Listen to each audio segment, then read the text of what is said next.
Build a Big Podcast, David Hooper, back in the air chair, shaking the cobwebs off. I have not seen you for a while, and that is because I've been doing some podcast and radio shows other than this one, as well as working on my new podcasting book. I'm very excited about it. A quick update on that.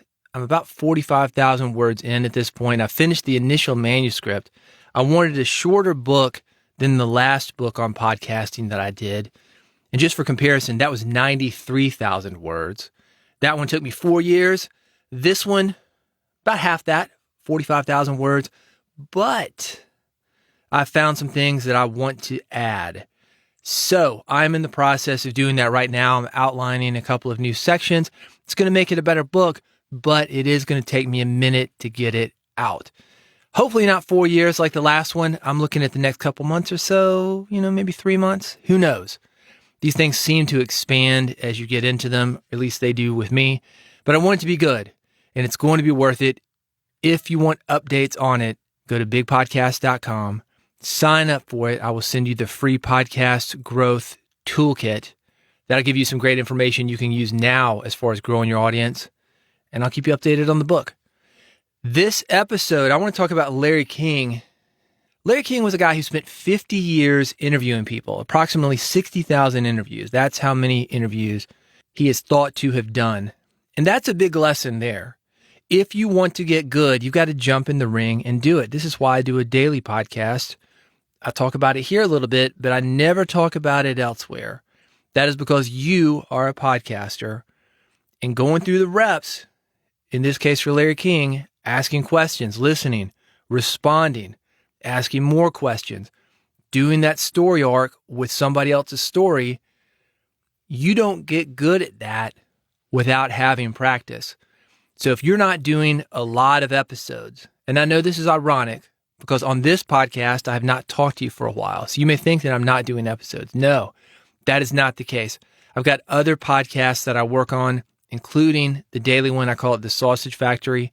If you want more information on that, just look it up. Big Podcast Daily, The Sausage Factory, things like that. Reading out loud, asking questions, screwing up an edit, fixing the edit.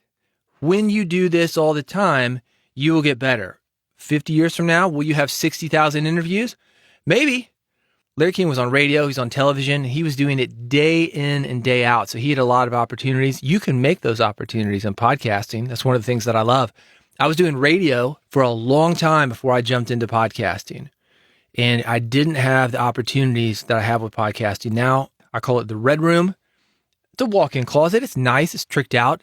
If you see my Instagram account, which is Big Podcast 1, that's the username, you've probably seen my studio. So it's nice, but it's not a radio studio. And you don't even need something as nice as this. You can get in your closet, even if it's filled with clothes.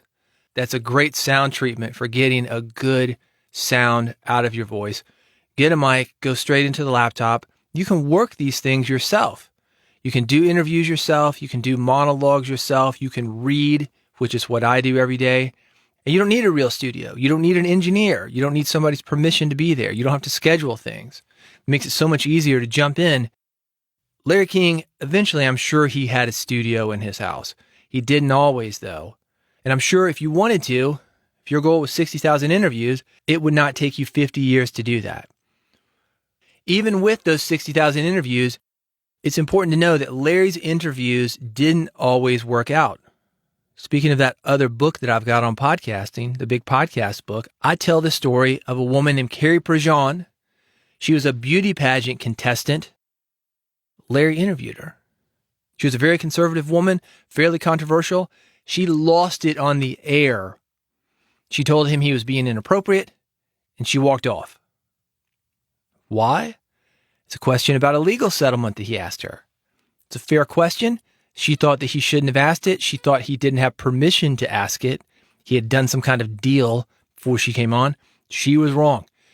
Still, it's a good opportunity to be on Larry King. She came back. She immediately went to plug in her book, and that was even more of a mess.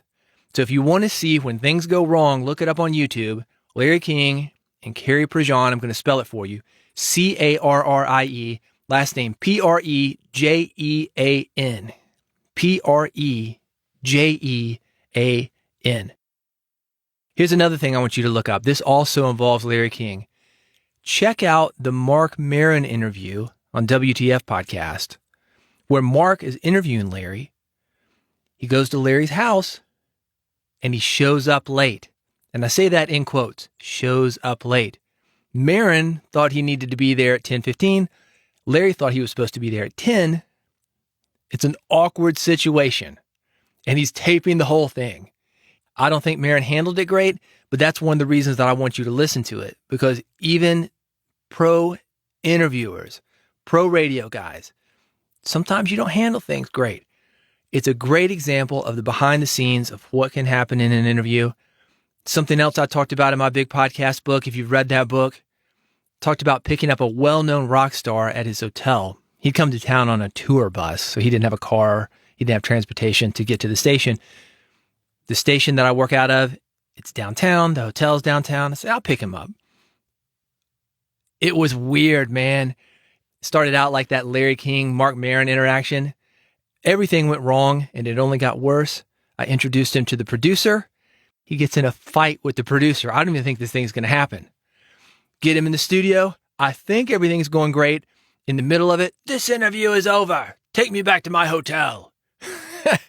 What are you going to do? So that's exactly what I did. Took him to the hotel, came back. We worked out one of the best interviews ever, at least when people hear it. I get compliments on this interview all the time. Oh man, that was such a great interview. The final edit of the interview, all that weird stuff, that never made it. I'm sure we have all that weird stuff on tape somewhere. I'm going to check with one of the engineers to see if I can get it. And maybe change the voice or something. I don't like to say who this guy is because I don't want to embarrass him. Anyway, back to Larry King. Marc gets in a situation very similar to that. He's got everything on tape. It's worth listening to. If you search for WTF podcast, Larry King, you will find it. And if you've ever been in a weird interview situation, you will absolutely relate to it. It happens to everybody. When you do enough interviews, some of them are going to go badly. Maybe you're going to be like Larry King, 60,000 interviews. Even if it's 1%, that's 600 interviews that did not go well.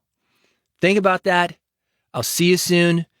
If you want more information from me, bigpodcast.com is where I am. If you haven't gotten my podcast growth toolkit, that is there for you free. That's my gift to you. Bigpodcast.com. You'll also be able to subscribe to this podcast. I make it so easy. One click is all it takes. If you're on an iPhone, Android, you listen via RSS. If you go to bigpodcast.com, everything is there. Not just this podcast, but the other audience growth podcasts that I have.